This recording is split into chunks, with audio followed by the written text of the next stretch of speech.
कृष्ण का पहला मैसेज है प्रेजेंस ऑफ माइंड। इस समय पर आपको अपने ब्रेन को यूज़ करने की नीड है। आप प्रेजेंट सिचुएशन को ऑब्जर्व करिए, एनालाइज करिए और वाइजली एक्ट करिए।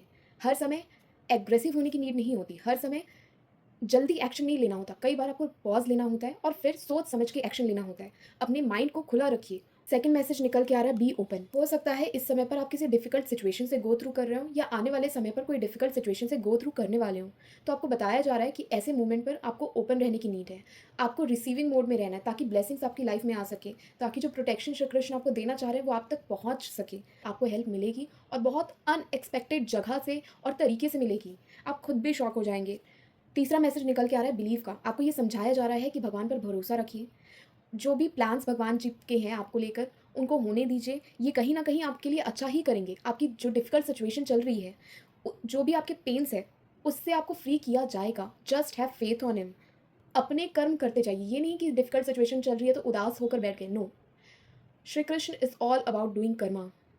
फ़र्क नहीं पड़ता कि क्या सिचुएशन है, वो सिचुएशन कहीं न कहीं आपको ग्रो करने के लिए ही बनाई गई है। तो आप अपने कर्म करते जाइए।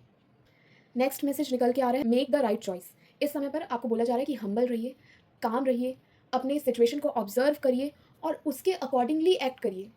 हो सकता है इस समय पर आपको प्राइड थोड़ी साइड रखनी पड़ जाए। एंड रिमेंबर, आपको ऐसा लग रहा है कि वो प्राइड साइड रखनी पड़ रही है, पर वो एक्चुअली ट्रू नहीं है। आप एक्चुअली सिर्फ हम्बल हो रहे हैं।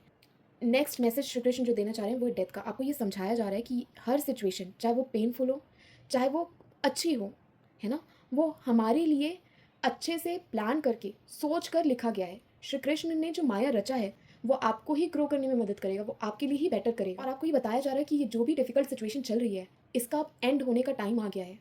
और कुछ लोगों की लाइफ़ में ऑलरेडी न्यू बिगिनिंग हो चुकी है, ऑलरेडी न्यू फेज़ चालू हो चुका है। आपको ये बताया जा रहा है कहीं न कहीं ये आपके पास्ट लाइफ कर्मा रहे जो आपको इस लाइफ में मिला है। और अगर ये कर्म आपके बुरे रहे होंगे ड्यू टू एनी रीज़न, कई बार हम जाने-अनजाने में ही बुरे कर्म कर जाते हैं, जो हमें पता भी नहीं रहता। और जैसे ही आपके बुरे कर्म कट जाते हैं, तो आपकी लाइफ में हैप्पीनेस आती है, जॉयफुल सिचुएशंस आते हैं। आपके पास जो भी चीज़ है, उसके लिए थैंकफुल होइए। और आप में से कुछ लोगों को ये भी समझाया जा रहा है कि पास्ट में स्टक मत रहिए। ये समय है नई शुरुआत करने का, न्यू बिगिनिंग का। ठीक है, अगर आपने बुरे कर्म नहीं किए हैं और फिर भी लोग आपको गलत समझ रहे हैं, तो छोड़ दीजिए, कोई फ़र्क नहीं पड़ता अगर वो आपके बारे में गलत भी सोचते हैं तो। भगवान जानते हैं क्या सही, क्या गलत। लास्ट मैसेज निकल के आया है अबंडेंस का। आपको ये बताया जा रहा है कि आपकी लाइफ़ में अबंडेंस आ रहा है। जो भी सिचुएशन चल रही है, एज़ सून एज़ ये एंड होगा, आपकी लाइफ़ में हैप्पीनेस आएँगी।